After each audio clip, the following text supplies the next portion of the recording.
ひろみの育児チャンネル。皆さんこんにちは、ひろみです。今日も一日お疲れ様です。お疲れ様でした。お久しぶりですね。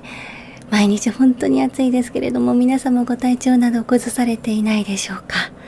さて今日はですね、息子の小学1年生の1学期を振り返っていろいろお話をしてみたいと思います。というのも、終業式を迎えておりまして、学童はね、この後も続くんですけれども、一旦小学校生活の1学期という一つの区切りをつけたというところで、本当に親子ともどもお疲れ様でした。皆様も本当にお疲れ様でしたという気持ちでいっぱいです。夏休みの方が大変だよっていうね、お声もあるかもしれないんですけれども、まずはその1学期無事に終えられたっていうことと、どんなことがあったのかっていうのをちょっと記録用としても、また何かのご参考になればと思ってこの動画を撮ることにしました。ご興味ある方はぜひ最後までご覧ください。まずね、小学校生活を振り返る前に、小学校に入る前にいろいろと準備したことも軽くおさらいしたいと思います。詳しくはこちらの動画でお話をしているので、ご興味あればご覧ください。で、内容はね、ちょっとその動画と重複すると思うんですけれども、私たちの息子は4歳半で、知的のないタイプの ASD とADHD と診断をされました。で、当時の困りごととしては、家での激しい癇癪、もう四六時中癇癪、ママに当たるっていうのと、終わらない夜泣きっていうのがすごく辛かったんですけれども、癇癪対応とお薬を服用したことによって、睡眠のお薬ですね、をしたことによってかなり日常生活はだいぶ楽になりました。で、その後、保育園生活はもともと問題を起こしたこともなかったんですけれども、楽しく過ごせていて、ただ息子の特徴として初めての場所に行くと、すごく気を使ってしまったり緊張してしまったり、お友達と気楽に話せないというか、知ってるお友達でも最初どもるというか、ちょっと様子伺うというか、照れるのもあるんですけど、コミュニケーションがスムーズにいかなかったり、あとはやっぱり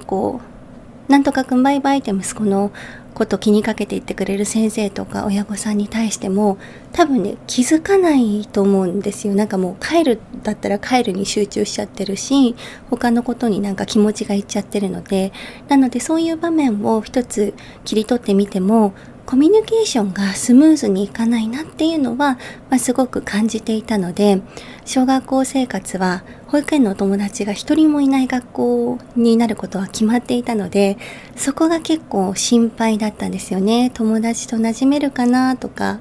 ちょっと浮かないかなとか、でもみんな緊張してるだろうし、とはいえ一人も知り合いがいないのはちょっとしんどいかもなとかっていうのはすごく心配していました。あとは家で荒れるってことは多分あるだろうけれども、逆に言うと小学校でちょっと頑張りすぎてしまうことを心配していましたね。なのでその勉強っていうのはもともと言うつもりはなかったですけれども、時々必要であれば休ませてあげるとか、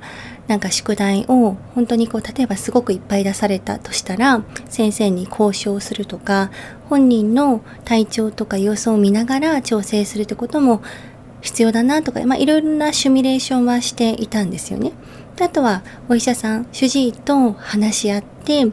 入学する2ヶ月くらい前からインチュニブっていう ADHD の子のお薬を服用して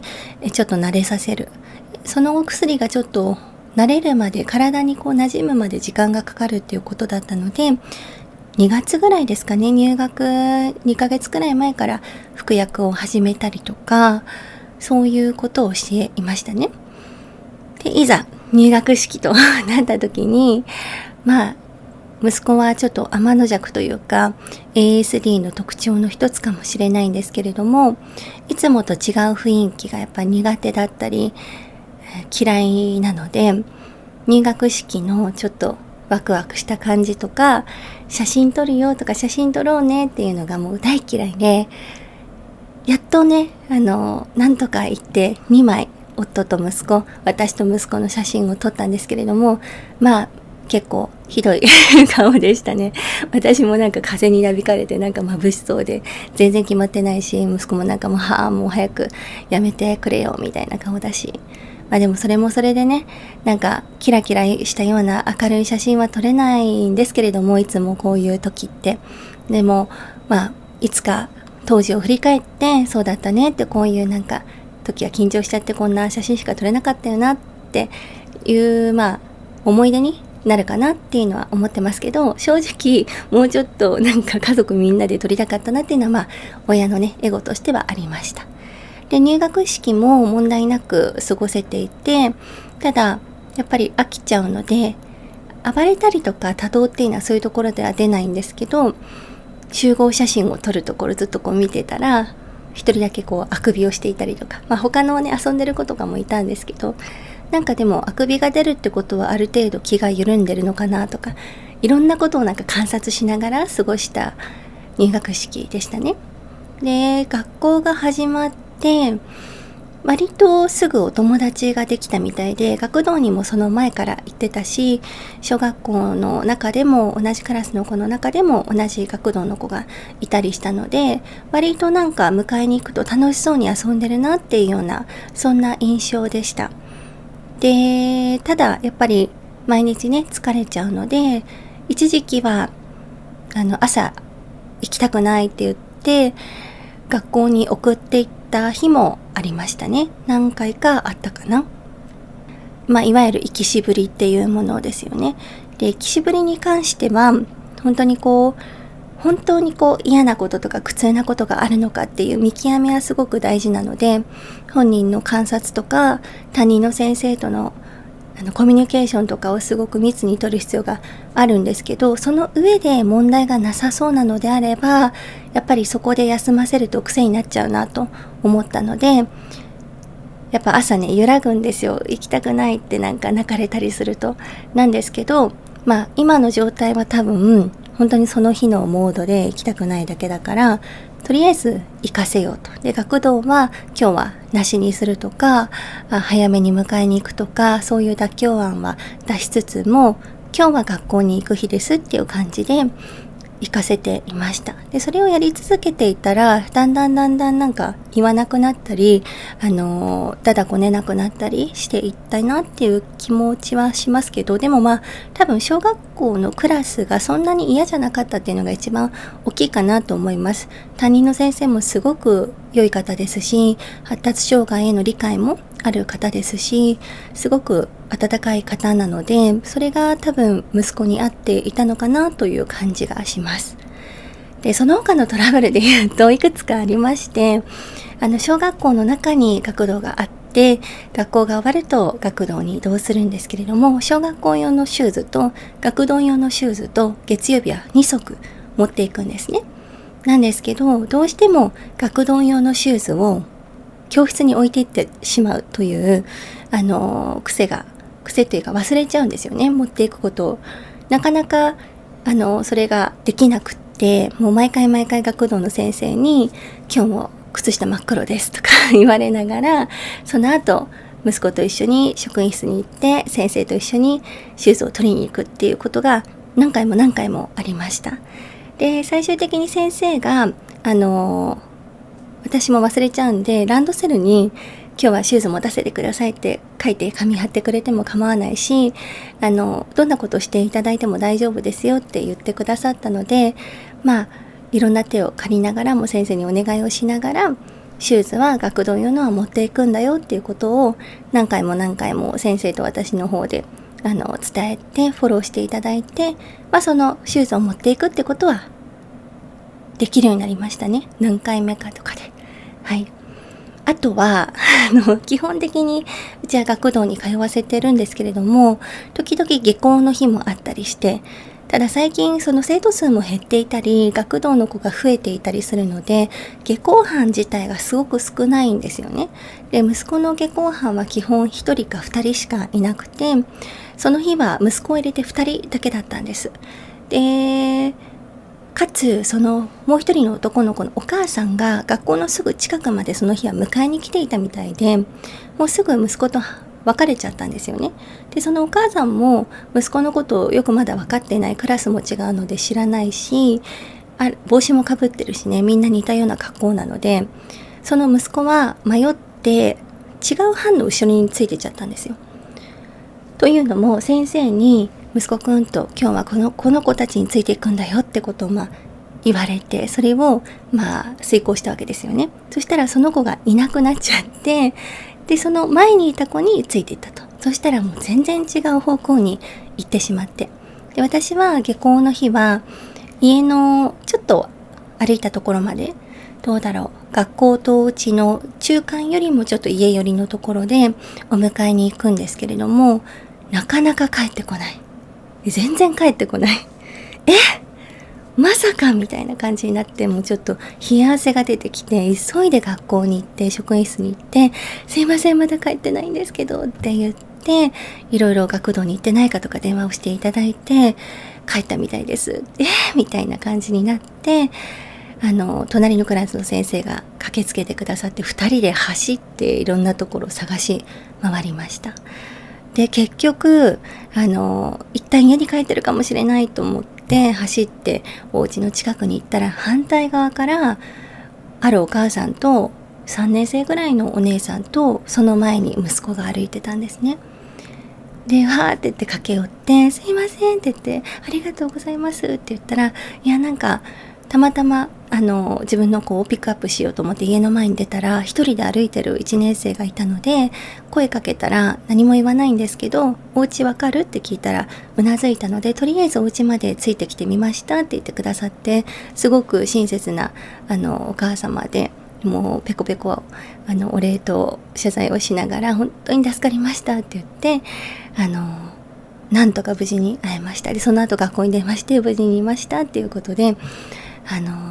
何もなくね過ごせたんですけれども、本人も言われた通りについていったら全然違う道行っちゃって、すごく困惑してましたし、不安だったと思いますし、初めての下校は何かあるだろうなとは思ったんですけど、やっぱり何かありまして、なんかちょっと GPS をつけるだとか、やっぱり怖いなとかね、なんかいろいろ思いましたね。当時はね、初めての下校だったので、私もその普段ピックアップするところよりももうちょっと学校の近くで、学校みんなが出てくるようなところが見えるようなところで待機はしてたんですけど、それよりもっと前にはぐれちゃったっていうところで、私もちょっと想定が甘かったなとか思いながらも、だいぶヒヤヒヤしましたけれども、そんなこともありましたね。あとはもう日々本人から聞く報告が楽しいこともあるんですけども、基本的に学童のちょっと意地悪なこの話、これはなんかね ASD のアスペルガーっぽい特性が強い子に多いらしいんですけれども、ちょっとなんかネガティブな話をいっぱい聞いてほしい欲があるのかな、なんかそんな話を聞いたことがあって、まさにうちの息子だと思ったんですけど、なんか自分に対するネガティブっていうよりは、すごくこんなことをするやつがいるんだとか、ママだったらどうするとか、ずっと聞いてるのもしんどいんですけど、一応リアクションというか共感はするみたいな。で最初聞いてる時は大丈夫そんな子いてって心配になっちゃったんですけど、毎日その話をしますし、ママ先生に言おうかって言うと、それはいいみたいな感じで言うので、さほど めちゃくちゃ困ってるわけではないけど、とりあえず話したいみたいな、そういうことなんだなと思って、とりあえず話は聞くようにしてますね。それもね大変ですけどね。でもハッピーな話をすごいされて、なんか優等生みたいな感じよりはリアルが聞けていいのかなとか、そんな話は思ったりことは思ったりしますと。あとは宿題に関してはもちろんすぐやらなくって、だいたい宿題がプリントとかドリル系と体操系と音読とか足し算引き算カードとか、その中の2つ3つとかなんですけれども、あとひらがなとかね、最初はプリント系はすぐやるんですよ。ドリル系もすぐやるんですけど、音読とか、運動系をすぐやらないんですよね。で、個人的にはなんか半分以上やれたらもう立派だなとは思ってるんですけど、音読もね、例えばゲームしたいです。でも説明文読めなかったらゲームできないじゃないですか。なので、自分がやりたいことをやるためには音読っていうのはすごい大事なんだよとかいろんなことを言いながら、じゃあ今日は1ページだけ読もうねとか、昨日はここまで読んだからここまでは読もうねとか、で読んでる時にはすっごい感情伝わって面白いねとか上手だねとか本当に思ったことを大きく伝えて、嘘言うとバレちゃうんでなんとか読ませるみたいなことをしてましたけど、でも今日は本当にめちゃくちゃ疲れてるなっていう日はもう最低限書かなきゃいけないこととかドリルだけをやって、音読は今日はもうお休みでいいかなっていう親の自己判断することもありましたね。はい。あとはその計算の、こういう皆さんにあると思うんですけど、暗記用のなんかカードみたいな。ああいうのもやらない日全然あったんですけど、なんか口頭で出したりとか、ゲームの計算でもうこれだけやってるから今日はいいかなとか、そんな感じで、なんか私の自己判断で、今日は疲れてるからこのくらいの塩梅にしようみたいな感じで、過ごしていました。これはいいか悪いかはわからないです。わからないんですけど、私の中の1学期の目標は、とりあえず休まずに通う。で、もし本当にしんどそうだったら必要であれば休ませる。で、宿題に関しても完璧じゃなくていいので、提出しなきゃいけないものは必ずやる。で、できそうだったらこれも やってもらうみたいな。なんか必ず 100% 完璧にする必要は1学期はないかなって思っていて、なぜなら小学校と学童でもう十分頑張っているので、その日のなんか表情とか疲れ具合とかそういうのを見ながら調整していました。ただこれもやっぱり最初はちゃんとやらせたいなっていうのは多分私の中でちょっとはあって、あとはこちらの私変わりますっていう動画でもお話ししたように、小学校に行けるんだったか行けて給食もちゃんと座って食べれるんだからお家でもできるよねっていう期待から座って食べなさいとかこれ片付けてねとか言い方はいろいろですけれども、結構要望してたんです出してたんですよね、息子に。だけどやっぱりそれは本人にとってはハードルが高いことであって危険な行動につながってしまったっていうことも5月6月はありました。それはね、きっかけが宿題だったわけではないんですけれども、台風の日に家でっぽいことをしたりとか、ベランダから飛び降りようとしたりとか、刃物を持ってきても僕死んだ方がいいよねって言ったりとか、そういう危険な行動で、が出るようになった時に、お医者さんに言われたのは自分の要望を通すための行動と思われるので、絶対にその要望に応えないでくださいっていう、癇癪担用と同じようなことを言われるんですけれども、やっぱり本人の中で疲れが溜まっていたりとか、やっぱりあれしなさいこれしなさいとか、なんでできないのみたいなニュアンスで言われると自己否定につながっちゃうっていうのは発達障害の子ですごくあることだと思うので、自己否定につなげてしまってたなっていう反省もありまして、6月以降からはですね、私たち親のスタンスっていうのはガラッと変えたんですよね。で、その変えた話も先ほどの動画でしてると思うんですけれども、その結果、6月から7月にかけては、その危険な行動っていうのは本当にガクッと減りまして、質も変わりまして、1回、2回ぐらい家の外出たことはあるんですけど、もう一瞬で帰ってきたんですよね。で、すぐ帰ってきてくれて、ありがとうって、すぐ帰ってこれて、偉かったねみたいなことを言うと、意味がないかなと思ってとか、無駄だなと思って戻ってきたとか、あるいはすぐ帰ってこれて偉いって聞いてきたりとか、彼の中でも何かちょっと変化があったのかなって思うようなことがありましたね。という感じで4月とか5月とか6月は結構学校には行けるんだけれども、家での困りごとの質が変わったなとか、ちょっと思ってもなかったトラブルが起きちゃったなとか、忘れ物がシューズ以外にもいろいろあって、やっぱ忘れっぽいなとか、何回私職員室にいたかわからないくらい結構行きましたね、1学期だけで。そんなことがあったんですけれども、7月はもう本当に平和な日々が結構続いていて、お家でももうすっごい楽しそうに爆笑して鼻歌を歌って、パパとはボードゲームして、ママとはごっこ遊びして、一人ではレゴとかで遊んでみたいな感じで、ほとんど感触も出ないし、そんな生活でしたね。ただ、これはまた別の動画でお話ししようと思うんですけど、ご飯座って食べないし、もう飽きたら遊んじゃうし、決して定型発達の子と比べると多分、すごい自由で、ちゃんとしつけできてないんじゃないって思われちゃうような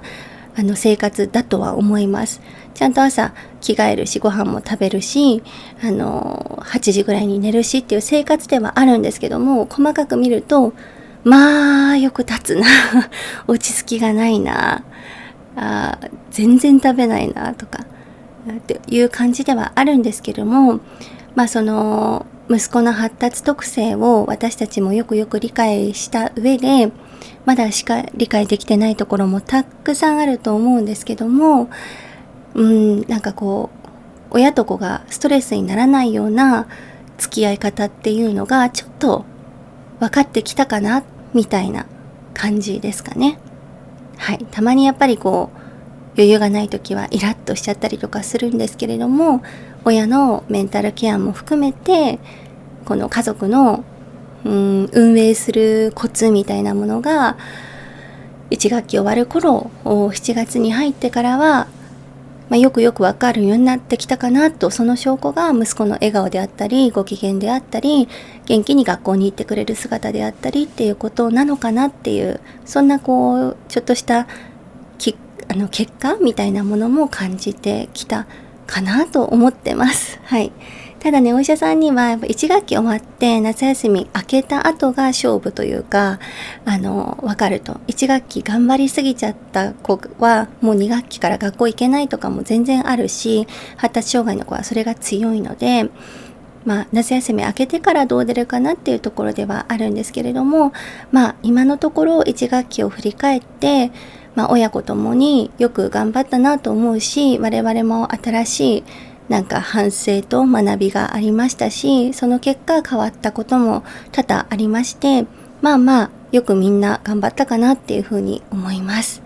はい、このチャンネルを始めて気づいたことも、皆さんからのコメントで気づくことも本当にたくさんありまして、